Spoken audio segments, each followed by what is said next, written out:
বন্ধের আগের দিন রাত্রে কিছু ফাঁকিবাজি রান্না বাড়া। আগামীকাল মঙ্গলবার, আপনাদের ভাইয়ার বন্ধ। তো সোমবার রাত্রে আমি কি রান্না করলাম সেগুলো নিয়েই থাকছে আজকে আমার পুরো ভিডিও।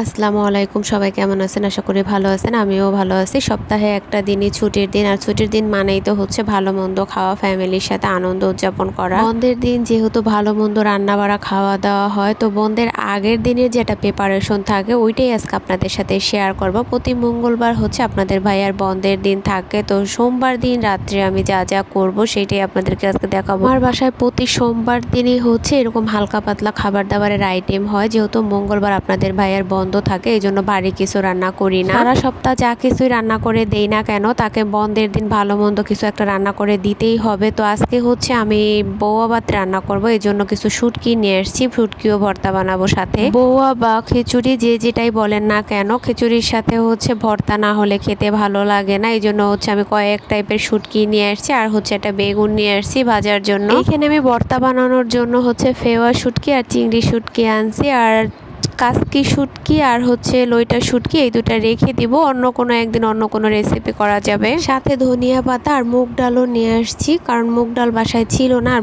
ধনিয়া পাতার একটা ভর্তা বানাবো। কিছু আমি এখানে বের করে রেখে তারপরে চাউলটাও আমি বের করে নিলাম। এই চাউলটা অনেক দিন আগে এনে রাখা হয়েছিল, রমজান মাসে একবার রান্না করে খাইছি, আর অর্ধেক পরিমাণে রয়ে গেছে, তো সেইটা দিয়েই হচ্ছে আজকে আমি খিচুড়ি রান্না করব। চাক চাক করে কেটে নিচ্ছি বেগুনটা। এতটুকু একটা বেগুন 17 টাকা নিছে, তার মধ্যে অর্ধেকটাই হচ্ছে পোকা। আজকে বেগুন ভাজবো, ভর্তা বানাবো না, এই জন্যই হচ্ছে একটা পরিমাণে বেগুন নিয়ে আসছি। আর বাসায় আমার আরো বেগুন আছে, সেগুলো গোল বেগুন না, এই জন্যই হচ্ছে এতটুকু একটা বেগুন কিনে নিয়ে আসছি, যাতে অল্প পরিমাণে হয়। তার ভিতরে দেখা গেল অর্ধেকটাই পোকা, তো সেগুলো কেটে ফেলে দিয়ে হচ্ছে আমি বেগুনটা কেচে নিচ্ছি। বেগুন আর পেঁয়াজটা কেটে নিয়ে এরপরে হচ্ছে আমি ধনিয়া পাতাগুলো পরিষ্কার করে নিচ্ছি। আজকে হচ্ছে পহেলা বৈশাখ, কিন্তু আমাদের বাসায় কোনো পহেলা বৈশাখের উদযাপন করা হয়নি বা পান্তা ইলিশও খাওয়া হয়নি, কারণ হচ্ছে একটাই, আপনাদের ভাইয়ার আজকে মার্কেট বন্ধ না। আগে যখন ও ইসলামপুরের ওদিকে চাকরি করতো, তখন ওর পহেলা বৈশাখে বা সরকারি যত ছুটি আছে সব ছুটিতেই বন্ধ পাইতো। নিউ মার্কেটে দোকান দিয়ে ব্যবসা করা দেওয়ার পর থেকেই হচ্ছে খুবই বন্ধ কম থাকে। আর এখানে হচ্ছে আমি সব ভর্তাগুলো রেডি করে নিচ্ছি, এখন একে একে সবকিছু ভেজে আমি রেডি করে নিব বেটে নেওয়ার জন্য। বেগুনগুলো হলুদের গুঁড়ো, মরিচের গুঁড়ো, স্বাদ মতো লবণ দিয়ে আমি মেখে রাখছি। একদম সবার শেষে হচ্ছে বেগুনগুলো ভেজে নিব।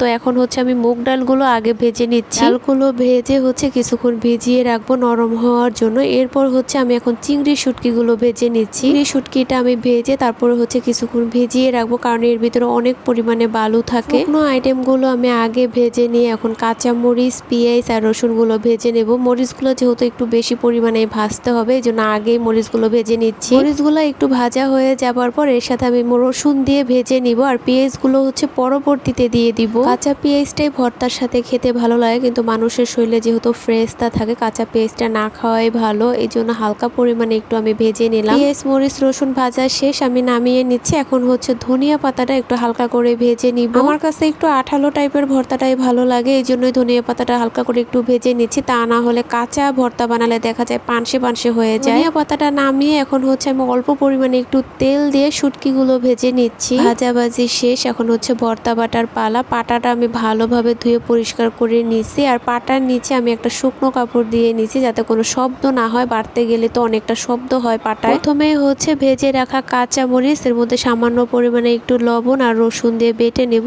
এরপরে প্রত্যেকটা ভর্তা বাটার পরে একটু একটু করে মিলিয়ে নিব। ভর্তার ভিতরে পেঁয়াজটা একটু আস্তে আস্তে খেতে ভালো লাগে, এই জন্য হচ্ছে আমি ভর্তাটা বাটার পরে একটু করে পেঁয়াজ দিয়ে হালকা করে একটু বেটে নিব। রসুন আর মরিচটা বাটা শেষ, এখন হচ্ছে আমি উঠিয়ে নিচ্ছি। এরপরে হচ্ছে আমি চিংড়ি মাছের শুটকিটা বেটে নিব। চিংড়ি শুটকির ভর্তাটা রেডি হয়ে গেছে, উঠিয়ে নিচ্ছি। এরপর হচ্ছে আমি ফেওয়া শুটকিটাও বেটে নিব। ফেওয়া শুটকির ভর্তাটাও আমার রেডি, পেঁয়াজ দিয়ে আমি উঠিয়ে নিচ্ছি। এরপর হচ্ছে ধনিয়া পাতাটা আমি বেটে নিব। একে একে সব ভর্তাগুলো আমার করা হয়ে গেছে, প্লেটের ভিতরে সাজিয়ে নিছি। আর ভর্তা বানাবো, পাটায় মুছে ভাত খাবো না তা কি হয়। বানানোর পর আর লোভ সামলাতে পারলাম না, অল্প একটু ভাত পাটায় মুছে খাচ্ছিলাম, কিন্তু খুবই খারাপ লাগছে ভাতটা খাওয়ার পরে। যেহেতু 1.5-2 মাস আমি রাত্রে কোনো ভাত খাই না, আজকে হঠাৎ করে খাওয়ার কারণে খারাপ লাগতেছিল। অনেকটা সময় শুয়ে থেকে রেস্ট নিয়ে এরপরে চলে আসছি খিচুড়ি খিচুড়ি রান্না করার জন্য। চালের সাথে মুগ ডালটা আমি আগেই ভেজে মিলিয়ে রেখে দিছিলাম। এরপর এইখানে আমি মসুরির ডাল আর পোলাও চাল নিয়ে নিছি। 1 কাপ পরিমাণে মসুরির ডাল আর 1 কাপ পরিমাণে পোলাও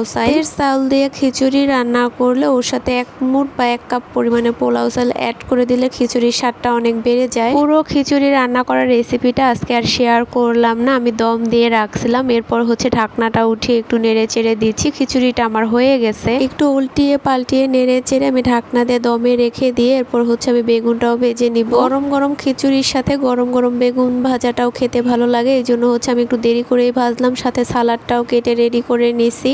এরপর আমি একটা পেঁয়াজ মরিচ দিয়ে ডিম ভেজে নিয়েছি। খিচুড়ির সাথে ডিম ভাজবো না তা কি আর হয়? খিচুড়ি হোক আর পান্তা ভাত হোক, এরকম ভাবে পেঁয়াজ মরিচ দিয়ে ডিম ভাজলে খেতে অনেক ভালো লাগে। ভর্তা, ডিম ভাজা, বেগুন ভাজা সবকিছু আমার এখানে রেডি করা হয়ে গেছে। এই যে দেখেন সবকিছু আমি প্লেটের ভিতরে সাজিয়ে নিয়েছি। এই ছিল আমার বাসার আজকে রাতের খাবার দাবারের আয়োজন। বন্ধের দিন আগে রাত্রে এরকমই হয় প্রতি সোমবার। তো আজকের ভিডিওটা আর বেশি বড় করব না। সবাইকে পয়লা বৈশাখের নববর্ষের শুভেচ্ছা। ভিডিওটা কেমন লাগলো সবাই কমেন্টে জানাবেন। ভালো থাকবেন। আল্লাহ হাফেজ।